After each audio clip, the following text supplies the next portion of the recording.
এটারে এখন 8 এপিসোড বানাইতেছে। আচ্ছা আমি একটা খুব ইন্টারেস্টিং একটা জিনিস মানে মাথায় ফর্ম করছে। আমি রিসেন্টলি একটা ভিডিও দেখলাম ইউটিউবের মধ্যে, সেটা হচ্ছে অ্যানিমে স্টুডিওস ইন 17 মিনিট।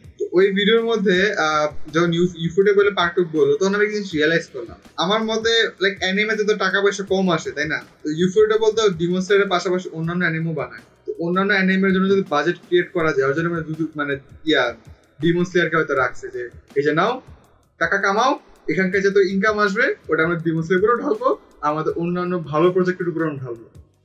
আমার মনে হয় এই কাজটা করতেছে ডিমন স্লেয়ারে যত টাকা কামাই করতেছে। স্লেয়ারও তো ওরা অনেক এফোর্ট দেয় না এমন না যে এফোর্ট কম দেয়, এফোর্ট কম দিলে তো ভাইরালই হবে না, এফোর্টও দেয়। বাট এখন আমি বলি ডিবেট হচ্ছে মাপ্পা আর ইউফোর্টেবল এর মধ্যে কারা বেস্ট ইন দ্য ওয়ার্ল্ড। আমার মতে ইউফোর্টেবল, আর ইউফোর্টেবল কে সাপোর্ট করা উচিত। ইউফোর্টেবলের ওয়ার্কিং কালচারটা অনেক হেলদি, এরকম না মানে মাপ্পার মতন জেল আটকা রাখে না। জাপানে স্যালারি দেয়, এখানে স্যালারি দেয়, ফ্রিল্যান্সার না। অন্যান্য স্টুডিওতে তো ফ্রিল্যান্সার হিসেবে থাকে, মানে খালি একটা প্রজেক্টের জন্য আসে, কাজ শেষ হয় ছেড়ে দেয়, এরকম না, এরকম স্যালারি টাকা পয়সা দেয়।